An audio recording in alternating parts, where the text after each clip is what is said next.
Hello guys, welcome back to our channel হাত connection. তো আজকে হচ্ছে মহানবমী আর বাইরে হচ্ছে বজ্রপাত। এখন কি আমরা যেতে পারবো? টান টান উত্তেজনা, দেখতেই পাচ্ছ এখানে রেডি হয়ে গেছি, ড্রেসটাই খালি পরিনি। কিন্তু কিন্তু কিন্তু বাইরে যেভাবে বিদ্যুৎ চমকাচ্ছে, যেতে কি পারবো? পারবো আমরা যেতে? আমরা কি বেরোতে পারছি কি, যেতে পারছি কি, সেটা দেখার জন্য সঙ্গে থাকো, স্টে টিউনড। আজকে মহানবমী আর একটা স্যাড নিউজ আছে। আমরা রেডি হচ্ছিলাম আর বাইরে বৃষ্টি শুরু হয়ে গেছে। তো ভাইদের বলেছি ছাতা নিয়ে আসতে, দেখা যাক কতটা যেতে পারি। আর আজকে আমাদের সাথে একজন নতুন সদস্য যুক্ত হতে চলেছে, তো সেটা যদি দেখতে চাও ভিডিওটা স্কিপ করো না। ওকে, বাই। তো দেখো অ্যাট লাস্ট বৃষ্টিটা এখন কমে গেছে, তাই আমরা বেরিয়ে পড়েছি। যেহেতু রেডি হয়ে গেছিলাম, তো বেরোবাই নাই বা কেন বলো? তো ছোটো ছিল না তখন, ভাইদেরকে বলেছিলাম, ভাইরা এসেছিলো, কিন্তু মজার বিষয় আমরা ছাতাটা শুধু নিয়ে এসেছিলাম। সোনু এখানে টেনশনে পড়ে গেছিলো, কারণ ওর জুতোটা ভিজে গেছে। ওখানে এক জায়গায় অনেকটা জল জমেছিল, সেই জন্য ওর জুতোটা ভিজে গেছে। তাই ও এখন টেনশন করছে যে কি করে ও বাকি রাস্তাটা চলবে। তো হাঁটতে হাঁটতে আমরা এখন অমৃতায়নের সামনে চলে এসেছি। এখন আমরা মণ্ডপের ভেতরে প্রবেশ করব। এই বাইরে থেকে একটু একটু ঝলক আমরা দেখতে পাচ্ছি, জগন্নাথের শায়দ মুকুটটা দেখা যাচ্ছে। তো এইবারে ভেতরে আমরা চলে এলাম। এইবারে দেখো, যেটা তোমাদের বলছিলাম, জগন্নাথ সামনে করেছে জগন্নাথ দেব, আর পিছনে এটা হচ্ছে জগন্নাথ ধাম। তো এবারে এদের থিম ছিল এইটাই। দেখো গাইজ, আজকে আমরা আমাদের মধ্যে কাকে পেয়েছি, সকল সেলিব্রিটিকে, যে অনেক জায়গা থেকে ঘুরে ঘুরে এসছে, আমাদেরকে ভুলে গেছে। আর ও এসছে বলেই কিন্তু আজকে বৃষ্টিটা এসছে, কিন্তু তোমরাও জানো বৃষ্টি নেই। কেন পাবেন? এখানে কোনো গান আছে? এইটুকু দিলে কিচ্ছু হয় না। 10 সেকেন্ড। প্যান্ডেলের সামনে হাজারখানেক ছবি তোলার পর এবার ওরা এখনও ছবি তুলছে। ওদেরকে ফেলে আমি বললাম যে দূর, তোরা ছবি তোল। এবার আমি ভেতরে গিয়ে দেখি যে ভেতরে কেমন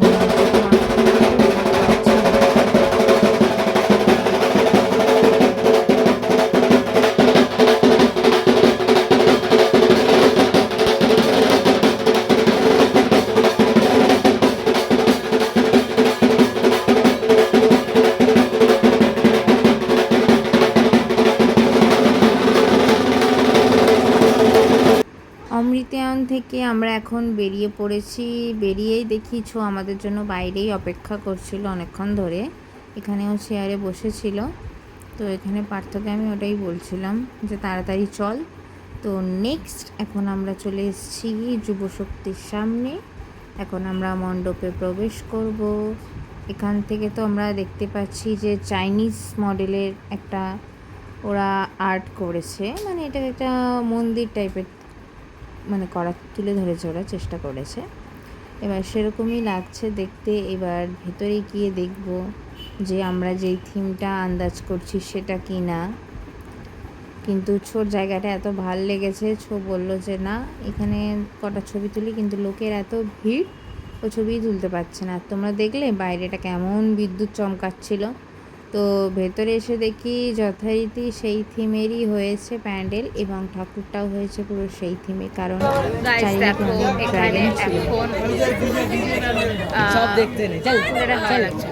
এখানে এখন আমরা রয়েছি যুবশক্তির ভেতরে। তো এইখানটায় এরা এখানে খালি ফটো তুলে যাচ্ছে, আমাকে কেউ একটা ক্লিক করে দেয়নি, আর আমাকে উল্টে বলছে আমার ফোনেই তুলছে, কিন্তু আমাকে একটা কেউ তুলে দিচ্ছে না, স্বার্থক। আর এই যে অকেজো কোনো কাজের না, না ছবি তুলছে না তুলে দিচ্ছে, ছাতা হয়ে যায় জলে মতো। ও আচ্ছা, এখন স্পট দাদা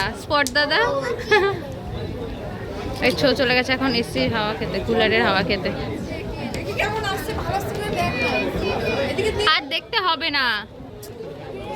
এখানেও প্রায় 100টা ছবি তোলার পর ঠেলে ঠেলে ওদেরকে বার করলাম যে চল, বৃষ্টি তো আসবেই একটা জোরদার, এবার তো বাড়ি যেতেই হবে। তার জন্য তাড়াতাড়ি করে যেই প্যান্ডেলগুলো এখনও দেখা বাকি আছে সেগুলো দেখতে হবে।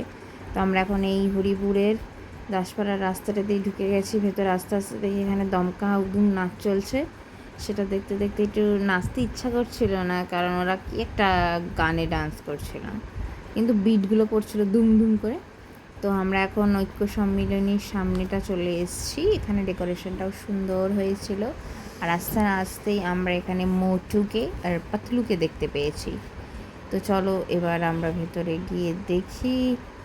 তো এই যে তোমাদের সাথে দেখাচ্ছি পুরো প্যান্ডেলটা, কিন্তু এই যে এখানেও দেখো বিদ্যুৎ চমকাচ্ছে, তাই ভাই তো খালি জলদি জলদি করছে যে তাড়াতাড়ি চল। এখানে ওদেরকে দেখানো হচ্ছিল, বাছো এখানে ডেকে নিয়ে এসেছিলো বাচ্চাগুলোকে, যে দেখ এরা এখানে এই থিমের মধ্যে দিয়ে এরা কি বোঝাতে চাইছে, তোরা কি বুঝতে পারছিস, যে ওদেরকে এখানে এক্সপ্লেন করছিল। দিয়ে তারপরে আমরা এখন বাইরেও অনেক ভিডিও টিডিও নেওয়ার পর এখন চলে এসেছি ভেতরের দিকে। এখানে এসে একটা জিনিসই আমার চোখে পড়লো, ওষুধটা। তারপরে আমরা সেখান থেকে বেরিয়ে এলাম যে সুভাষনগর যে মহিলা বৃন্দের যে পুজোটা সেইখানে। এখানেও এসে দেখি চারিদিকে অওয়া কখ, বুঝতে পারছি না কাকদ্বীপে এবছর কী হয়েছে, সবাই মিলে বাংলা ভাষা বাংলা নিয়েই মানে থিম করছে, পুজো করছে, জানি না কি ব্যাপার। যাই হোক, তারপরে আমরা চলে এসেছি শিবাজি সংঘের কাছে। তো এখন আমরা মণ্ডপে প্রবেশ করব। এইটা হচ্ছে সুভাষনগর মানে আরেকটা যে পুজো হয় মহিলাবৃন্দ, সেই পুজোর সামনে আমরা চলে এসেছি। এই প্যান্ডেলে ঢোকার সাথে সাথেই বাইরে চলছে দমকা বৃষ্টি, আর ভেতরে চলছে আমাদের মনের মতো গান। তাই আমরা সিটটাও পেয়ে গেছি ফাঁকায় ফাঁকায়, আর এসে বসে পড়েছি পুরো ফ্যানের সামনে। আর এখানে গানের সাথে আমরা সবাই মিলে ভাইব করছিলাম। দেখি তোমরা গেস করে বলতে পারো কি না যেখানে কী গান বাজছে। আশা করছি বলতে তো পারবে না, কিন্তু তাও একটু চেষ্টা করো, দেখি বলতে পারো কি না। আর এই যে সামনে দুটো ছাগল বসেছে, দুটো ছাগল হাওয়াটাকে নিয়ে কেন আমরা এখন ছাতা নিয়ে করছি প্যান্ডেল হপিং।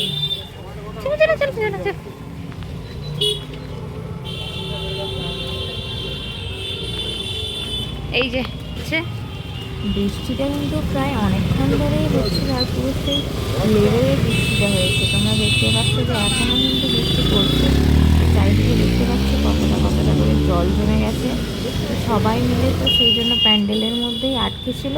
আর এখন বৃষ্টিটা যেই একটুখানি থেমেছে, তাই সবাই মিলে তাড়াহুড়ো করছে কে কার আগে বাড়ি যাবে বা কেউ অন্য কোথাও যাবে। मैंने बोला प्रेम छे प्रेम छे प्रेम छे एम छे আমাকে নেনা চাহতা है আর একটা ছাতা আমি ভাইকে দিয়ে দিয়েছি। গাইস এখন বাজে রাতের 1:36। এই সবে বাড়িতে ঢুকলাম আমরা। প্রচণ্ড বৃষ্টি ছিল আর বেশি কিছু ব্লগ করতে পারিনি, দিয়ে করেছে কতটা আমি জানি না। তো এখন আমরা ফ্রেশ হব, তারপর খাবো, কারণ আমরা বৃষ্টি চক্রে বাইরে কিছু খাইও নি। সো এটা ছিল আমাদের নবমীর ব্লগ। তো I hope you guys enjoyed it. খাবার আমরা প্যাক করে নিয়ে চলে এসেছি, মোমোস।